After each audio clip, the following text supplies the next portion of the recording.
Assalamualaikum warahmatullahi wabarakatuh.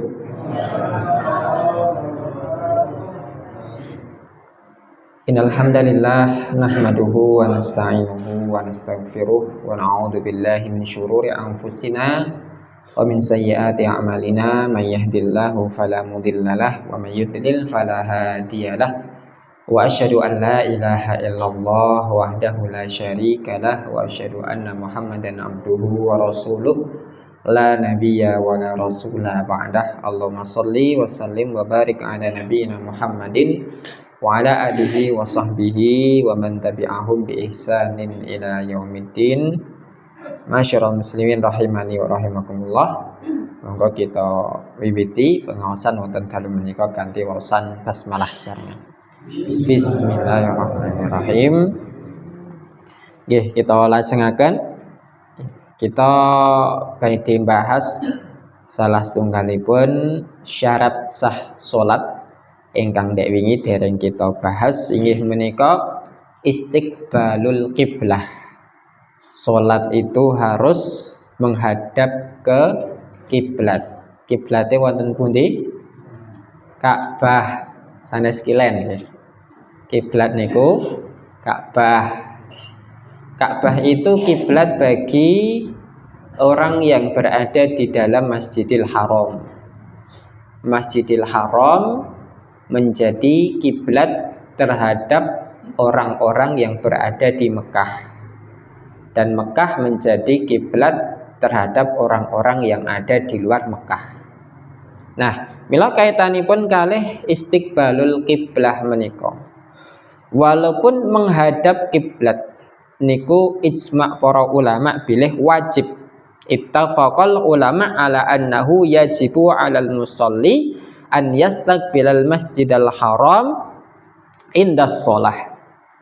Para ulama sepakat bahwasanya wajib bagi orang yang sholat untuk menghadap ke arah Masjidil Haram ketika melaksanakan sholat, sebagaimana Allah Ta'ala berfirman, fawalli wajhaka syatrul masjidil haram, maka hadapkanlah wajahmu. Ya, teng mriki Allah ngendika syatra. Syatra niku arah Masjidil Haram.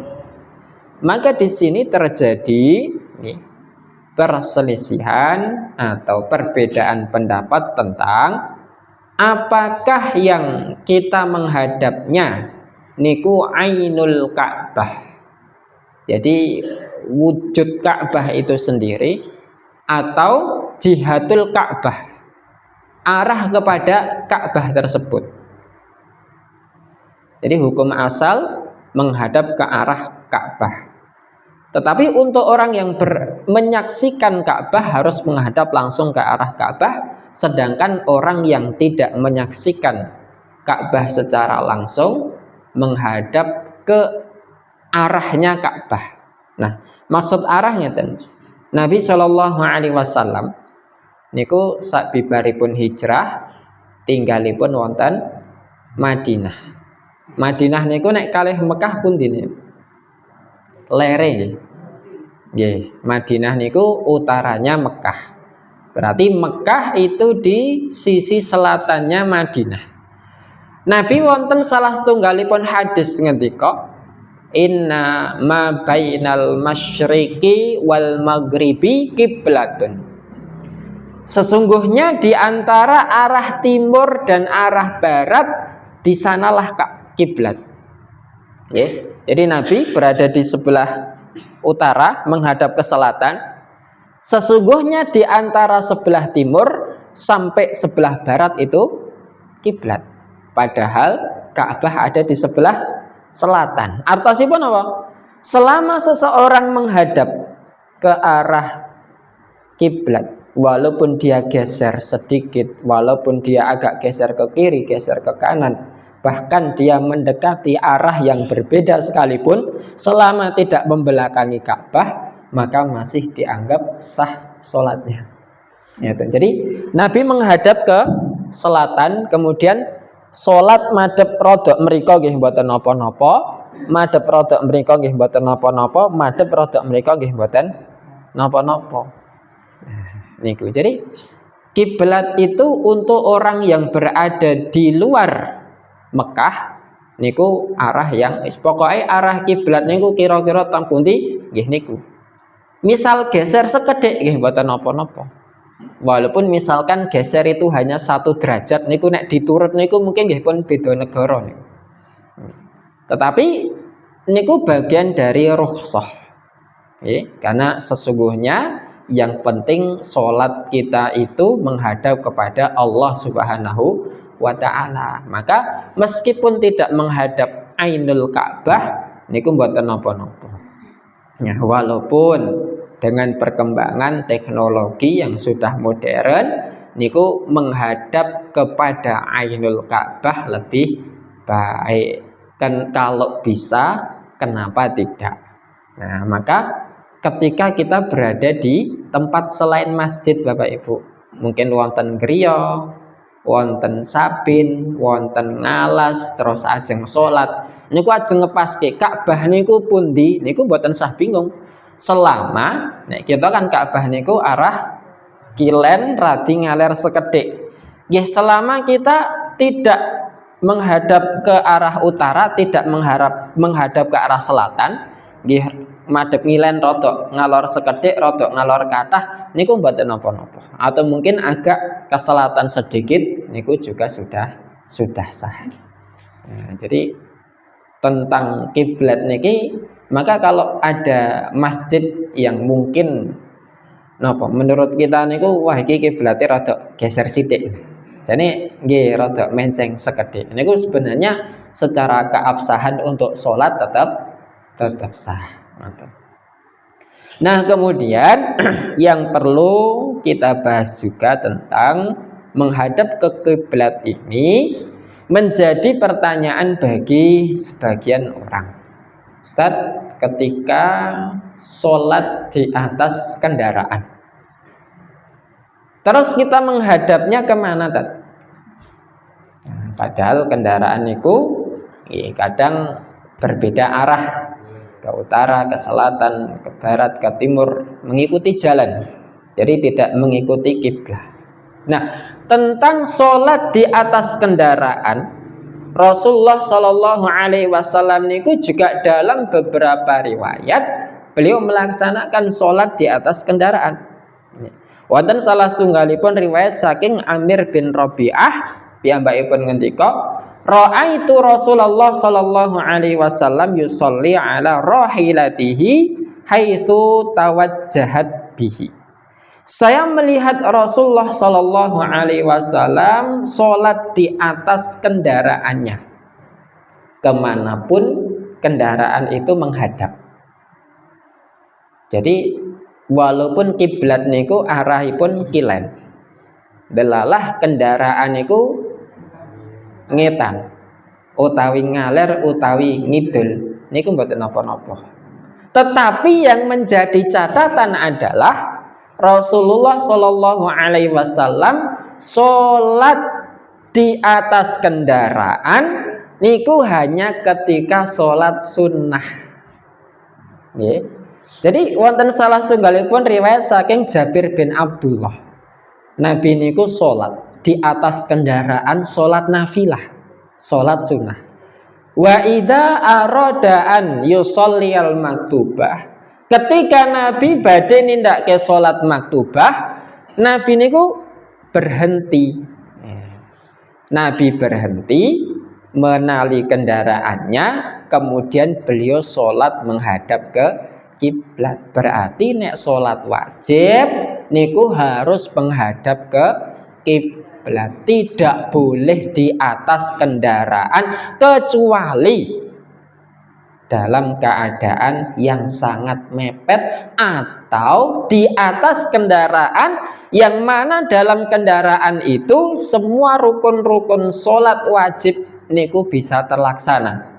Antawisipun sholat wajib niku Allah Subhanahu wa taala ngendika, mungkin kita bahas, hafidhu 'alas sholawati was sholatil wusta. Jagalah sholat-sholat kalian dan juga sholat wusta, wa qumu lillahi qanitin, dan berdirilah untuk Allah karena taat. Sholat wajib harus dilaksanakan dengan berdiri.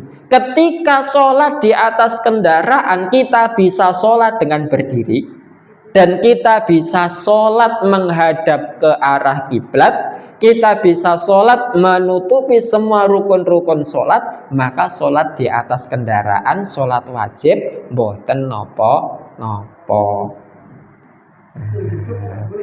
Kalau duduk tergantung. Seandainya kita ini perjalanan jauh dari Jakarta ke sini, berangkat jam 7 pagi, kan nggak bisa Pak menjalankan sholat zuhur, terus asar nggak bisa, maghrib juga mepet. Itu bagaimana Pak caranya menjalankan sholat itu di bis itu? Apakah kita melakukan tayamum boleh atau tidak? Terus sholatnya itu sambil duduk boleh atau tidak? Terus menghadapnya itu seandainya kan bis dari Jakarta itu kita nih Pak. Itu saya itu menghadapnya ngitam Pak. Kalau kita itu mau menjalankan sholat wajib, terus kita itu menghadap ke wetan bagaimana caranya Pak? Siap, insya Allah sudah melengkap Pak. Ketika kita berada dalam bis berangkat pagi pulang malam, kinten-kinten bis niku wonten transitin apa mboten? Transitnya jam 7 itu sampai ruang makan, biasanya makan jam 9. Jam 9 itu terus langsung berangkat. Terus nggak berhenti Pak. Sampai sini ya kadang-kadang maghrib nggak bagian. Bagaimana salahnya Pak itu Pak? Apa diperbolehkan sholat di bis itu sambil duduk dalam keadaan perjalanan jauh? Siap. Jadi, nah niki secara hukum asal niku tidak boleh. Tetapi ketika dalam kondisi yang sangat kepepet, sangat terpaksa. Karena transitnya itu jam 9. Niku nggih dereng wayahe duhur, mau menjamak juga belum bisa. Nah, maka dengan hal ini mungkin berarti boleh sholat di atas kendaraan karena sudah tidak memungkinkan lagi. Dan ketika menunggu sampai malam, ya khawatirnya nanti ketinggalan waktu sholat duhur, asar, maghrib sampai isya. Kalau isya kan waktunya panjang sampai jam. Masnya kan sudah di waktu isya nyampe-nya Nah niku.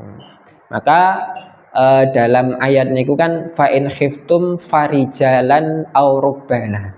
Ketika kita takut menjalankan sholat, maka boleh sholat dengan berjalan atau sholat di atas kendaraan. Lah kita takutkan apa? Kita takutkan misalkan nanti males sholat, misalkan nanti sampai tujuan capek, lelah, tidur, malah ketinggalan sholat sampai subuh. Nah maka dalam posisi yang seperti itu insya Allah diperbolehkan sholat di atas kendaraan ketika tidak ada kesempatan untuk berhenti. Nah, berbeda kalau misalkan ngangge mobil piyambak atau naik motor. Karena naik mobil, naik motor mandiri niku kan bisa berhenti.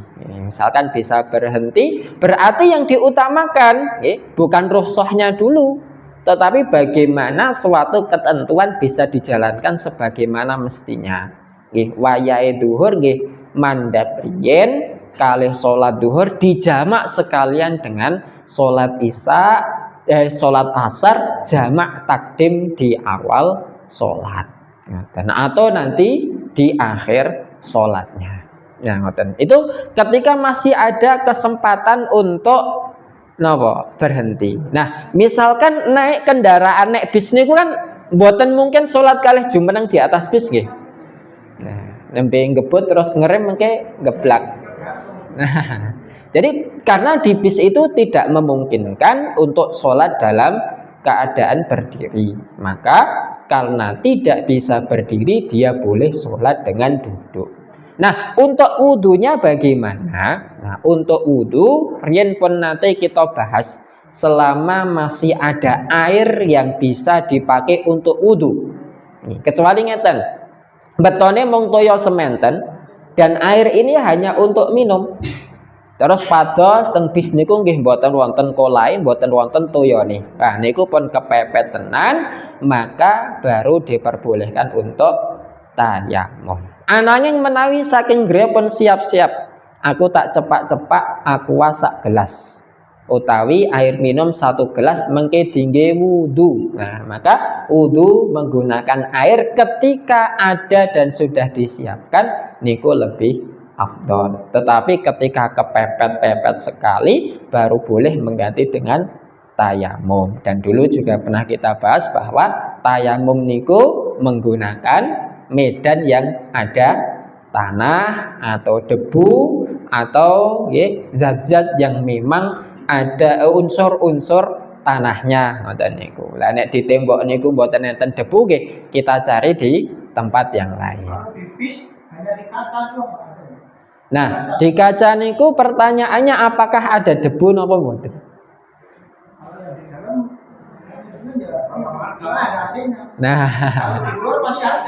Nah, jadi ngeten. Ketika satu media tidak ada debu untuk tayamum, berarti ibaratnya wudu yang tidak pakai air. Kan mboten saged. Nah, terus solusi pripun? Nggih kita padosi panggenan sing wonten debu atau tanahnya. Misalkan di mana? Di lantai kan ada tanahnya. Nah, selama di lantai niku kita lihat di sini ada tanah, tidak ada bau najis.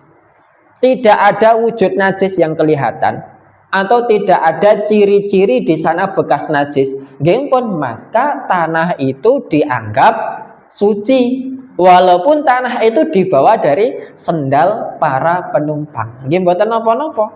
Oh, nyatane lemah sing ngeten mriki nggih bekas tidak. Nah, begitu. Jadi ketika pada suatu media niku ketoke iki resik, nggih kita cari media yang memang ada debu atau tanahnya. Ngoten. Jadi bukan di kaca, bukan di tembok, tetapi kita cari di bawah, di tanah. Ngoten. Napa melih untuk ini Pak, tadi yang menghadap. Nggih. Kita kan berjalan menghadap kan ini Pak ya bis ya. Nggih. Terus kita menjalani sholat di bis. Bagaimana itu Pak caranya? Nggih. Kita belok arah atau kita ikut jalan bis? Nah, ngeten. Jalan niku walaupun ke timur, tapi kan bisa jadi ada kalanya dia menghadap ke arah kiblat. Nggih kita kalih nenggo mawon, mbok menawi mengke bis niku menghadap ke arah kiblat. Ya sudah, berarti kita laksanakan sholat ketika bis itu menghadap ke arah kiblat. Jadi diusahakan terlebih dahulu. Karena ngeten, kenapa ketika sholat sunnah niku tidak harus menghadap ke arah kiblat? Dan kenapa ketika sholat sunnah Nabi sholat di atas kendaraan dalam artian harus dengan duduk? Karena ternyata menawi kita tinggali sholat sunnah niku banyak rukhsah, banyak keringanan di dalamnya. Okay? Antawisipun sholat sunnah niku boleh dilakukan di luar daripada waktunya. Okay? Sholat malam niku kan saking wedal isya saking ngantos subuh. Lah nek salat lail niku dilaksanakne awan pripun? Nabi pernah mengqadha salat malam di waktu salat duha. Jadi salat sunnah niku banyak kelonggaran. Misalkan terlewat dilakukan di luar waktunya mboten napa-napa. Misalkan dia sehat bisa berdiri, dia salat dengan duduk juga tidak mengapa. Bahkan Nabi menyebutkan bahwa sholatnya orang yang berdiri 2 kali pahala sholat orang yang duduk. Berarti sholat kali lenggang salwaten.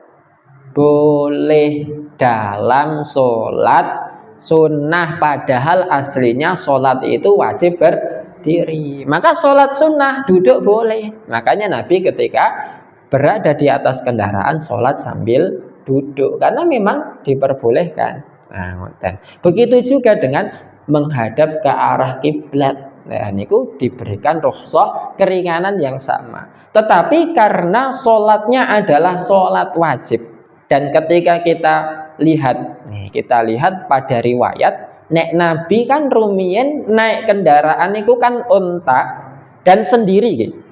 Bukan unta umum ya. Artinya kapanpun beliau berhenti. Mila wonten riwayat niku wow, beliau berhenti untuk sholat menghadap ke arah kiblat. Nah, maka kita tetap berusaha terlebih dahulu. Mungkin tidak kita menunggu bis itu jalan ke arah kiblat, baru kita takbiratul ihram, kita sholat. Setelah itu kita nderek bis niku ajeng madhep teng pundi niku boten sah membolak-balikkan badan. Ya, jadi kalau sekarang kan jalan itu lurus dari tol Jakarta Solo lurus Pak. Jadi itu nggak ada sama sekali kesempatan untuk belok. Di situ.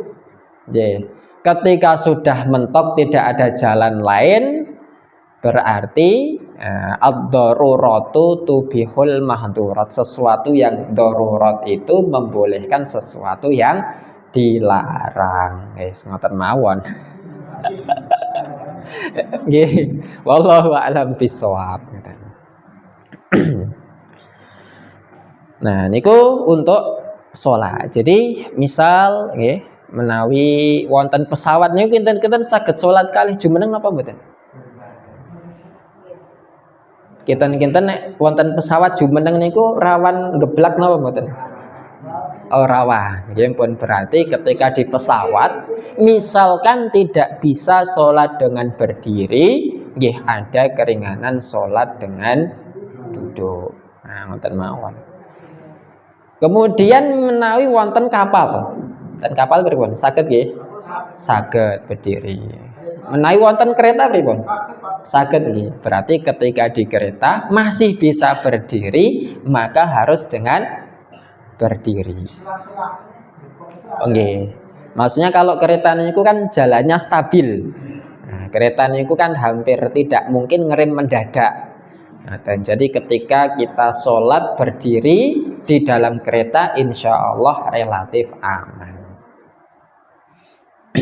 Ngoten nggih.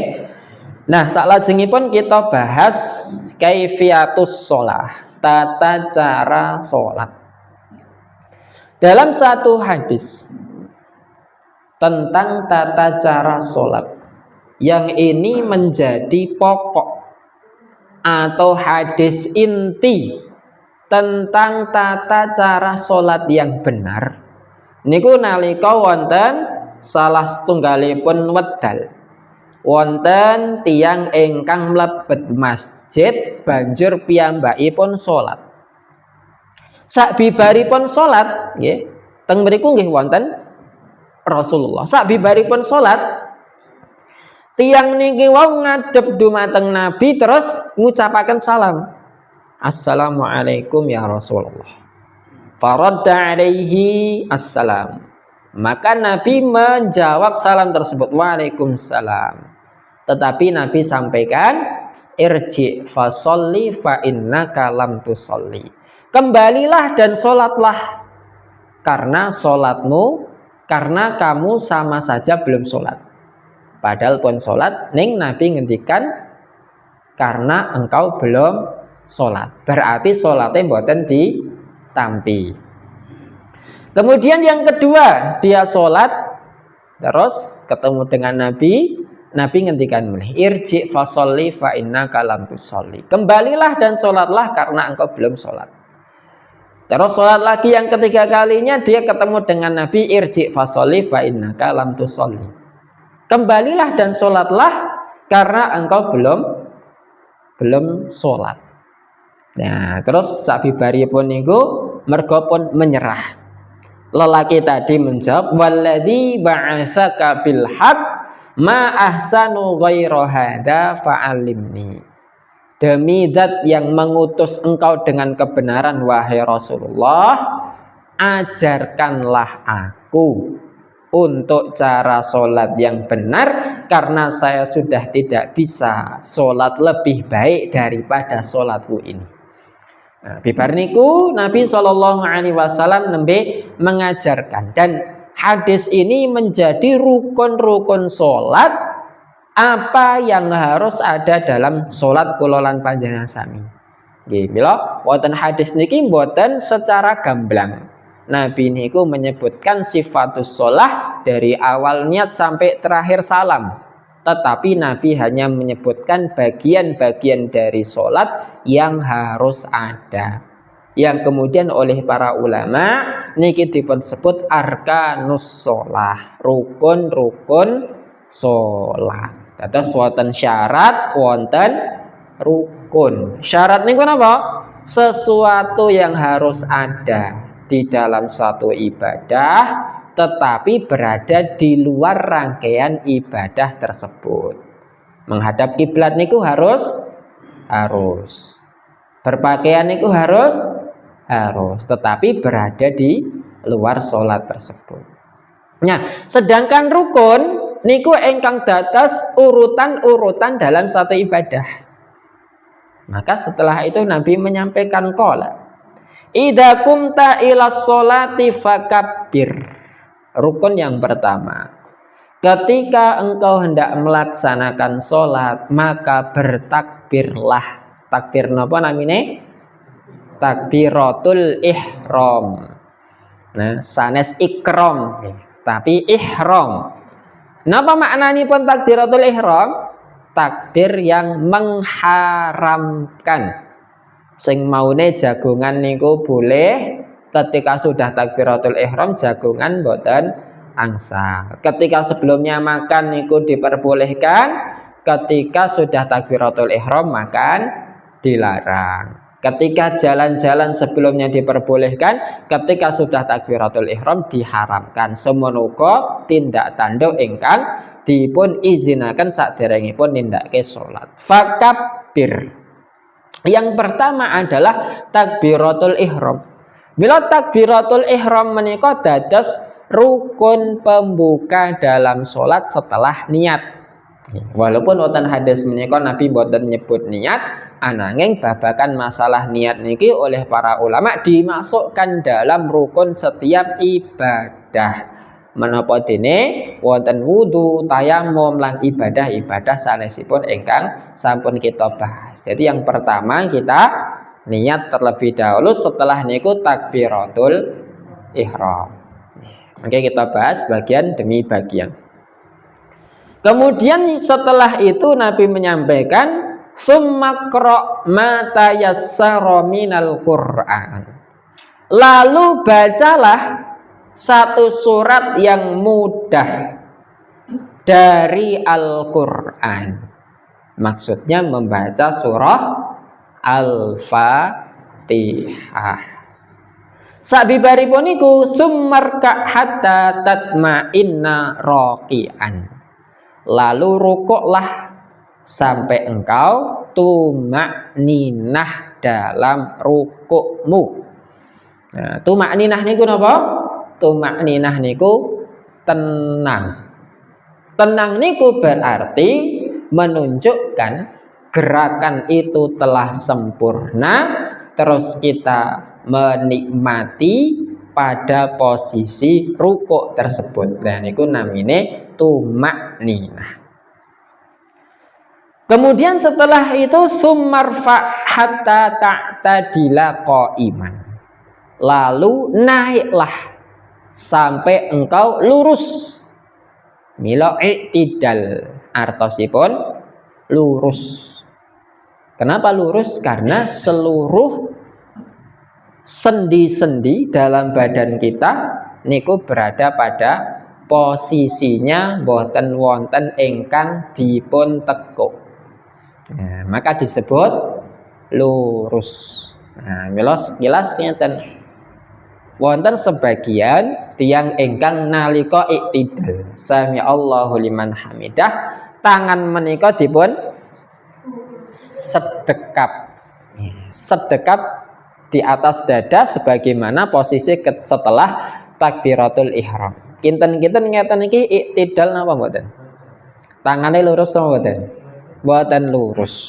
Nah, tapi bagaimana hukumnya nanti insya Allah kita bahas. Ya, jadi secara kebahasaan niku iktidal niku lurus karena seluruh sendi-sendi kita niku berada pada posisinya, lurus pada arahnya masing-masing. Nah, jadi sampai lurus termasuk punggung kita. Nah, ingkang gitu sih nem, dereng diparingi bungkuk niku kedah lurus sumi. Nek sampun disuda salah setunggalipun nikmat diparingi bungkuk nggih sebisanya. Kemudian summasjud hatta tatma'inna sajidan. Lalu sujudlah engkau sampai engkau tumakninah dalam keadaan sujud tersebut. Summarfa hatta tatma'inna jalisan. Lalu berdirilah atau angkatlah sampai engkau tumakninah dalam dudukmu. Summasjud hatta tatma'inna sajidan. Lalu sujudlah lagi sampai engkau tumakninah di dalam sujud. Summaf'al dzalika fi sholatika kulliha. Lalu laksanakanlah hal-hal tersebut dalam seluruh solatmu. Ya, perintah wonten hadis niki napa mawon? Yang pertama takbiratul ihram, yang kedua membaca surah Fatihah, yang ketiga ruku, yang keempat i'tidal, yang kelima sujud, yang keenam duduk di antara dua sujud, yang ketujuh sujud lagi. Terus sholat niku diakhiri dengan salam. Nah, mila teng mriki dipun sebut rukun sholat niku wonten 9. Ditambah di awal itu dengan niat, di akhir ditambah dengan salam. Nah niku dados menawi kita nindake sholat mung kita lewati napa mung kita lampahi sing wajib-wajib kemawon niki nggih sampun sah. Lah dongane pripun ta? Nanti doa itu memiliki hukum yang berbeda. Nggih, dados rukune niku rukuk niku mlebet rukun. Tetapi doa dalam rukuk niku tidak masuk dalam rukun. Sujud niku rukun, tetapi doa dalam sujud niku tidak masuk dalam rukun. Nah, ngoten nggih. Nanti perbagian akan kita bahas insyaallah. Nah, mila hadis menika oleh para ulama dipun sebut yusamma haditsu musi fis shalah. Hadis tentang orang yang jelek dalam sholatnya. Pokoknya anggar bab sholat mesti ingkang dados muqaddimah hadis menika. Nah, maka dahulu ada orang yang sholatnya salah niku dados pembelajaran dumateng umatipun Nabi Muhammad sallallahu alaihi wasallam. Oke, kita bahas tunggal pokok tunggal. Yang pertama, an-niyatu. Niat. Sebagaimana hadis-hadis yang sering tersampaikan dalam bab niat, innamal a'malu biniat lan sak piturutipun. Lah niku dados dalil wajibipun niat wonten sedanten amalan. Lan niat menika mencakup setunggal kita ajeng nindakne napa. Ingkang nomor kalih kita ngertos niku wajib napa mboten wajib. Ingkang nomor 3 kita tindakne ibadah menika pados ridhonipun Allah Subhanahu wa taala. Ketika hanya satu niat saja mangertosi bilih ajeng salat Isya ning niate mboten karana Gusti Allah nggih mboten sempurna. Niate karena Gusti Allah ning mboten ngertos niki salat maghrib napa salat isya napa salat asar utawi sanesipun nggih dereng sah. Jadi harus mencakup tiga hal tadi. Niat ibadah apa? Niat ibadah tingkatan kewajibannya bagaimana, dan niat ibadah diberikan untuk siapa. Nah, maka Allah Subhanahu wa taala ugi ngendika wa ma umiru illa liya'budullaha mukhlisina lahuddin.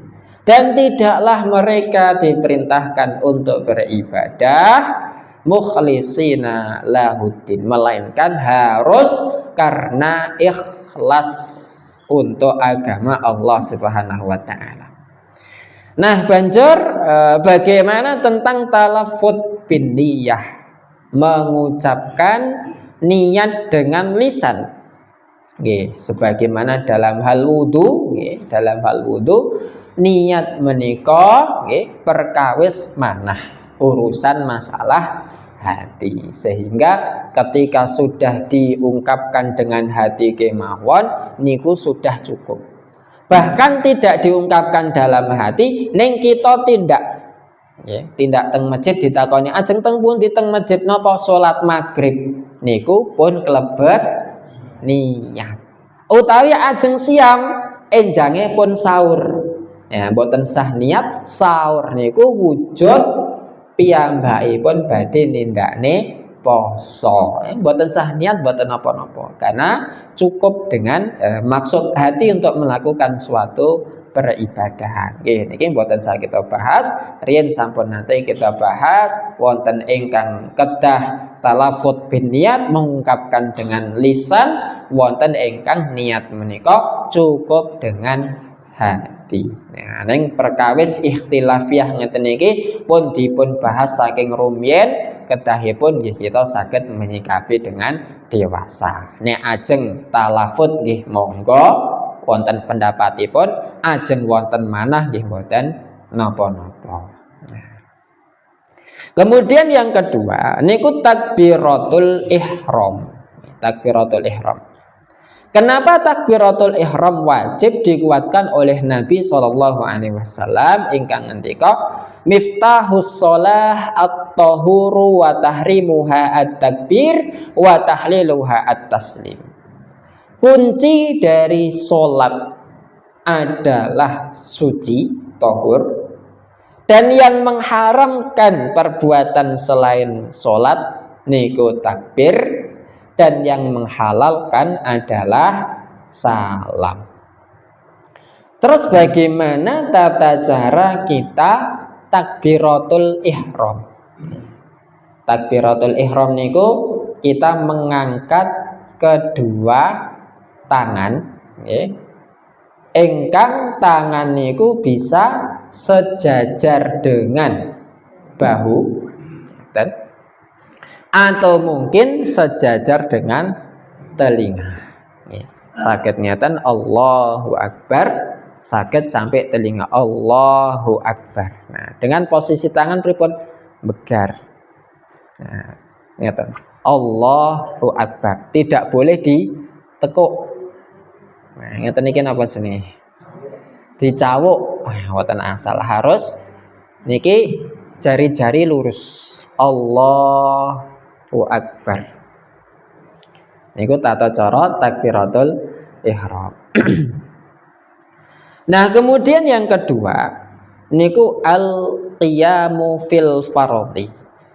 Salat harus dilaksanakan dengan berdiri.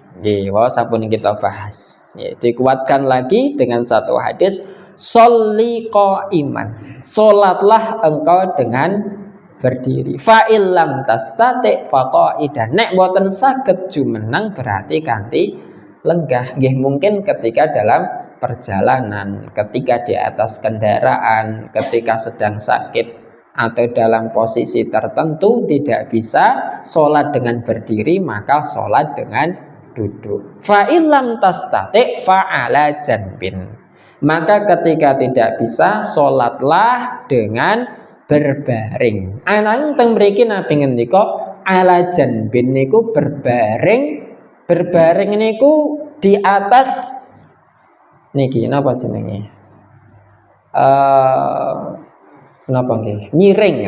Jadi berbaringnya bukan berbaring kaki di arah kiblat kemudian kepala di arah timur, tetapi miring, kepala di utara, kaki di selatan, miring ke kanan. Nih, miring ke kiblat. Fa'ala janbin. Lah niki ketika sudah tidak bisa duduk. Nah, terus mungkin sing takbir pripun? Nah, ketika berbaring takbirnya bagaimana? Karena berbaring niku sudah posisi yang paling lemah, takbirnya bagaimana sesuai kemampuan. Ini atau saya sakit ngangkat tangan, tangannya diangkat. Ketika sudah tidak bisa, pun. Jadi sesuai dengan kemampuan sendiri.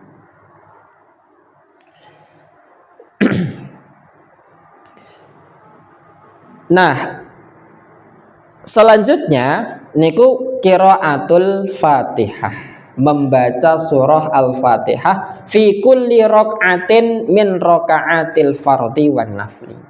Pada setiap rakaat dalam rakaat salat wajib dan juga salat sunnah.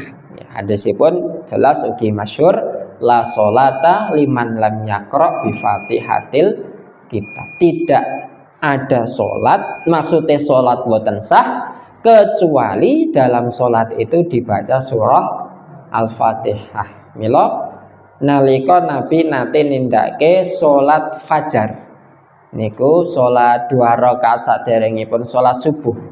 Aisyah radhiyallahu anha niku meriwayatkan Rasulullah mempercepat, meringankan salat fajar hatta asyukku, sampai saya ragu aqra'a bi Fatihatil kitab amla. Nabi niku maos Al-Fatihah napa boten, karena minimal sholat niku membaca surah Al-Fatihah. Nggih, mbok pilih niku rumiyin ingkang kita bahas. Insyaallah niki kita lajengaken wonten pepanggihan salajengipun. Kita tutup kanthi waosan hamdalah. Alhamdulillahirabbil alamin. Assalamualaikum warahmatullahi wabarakatuh.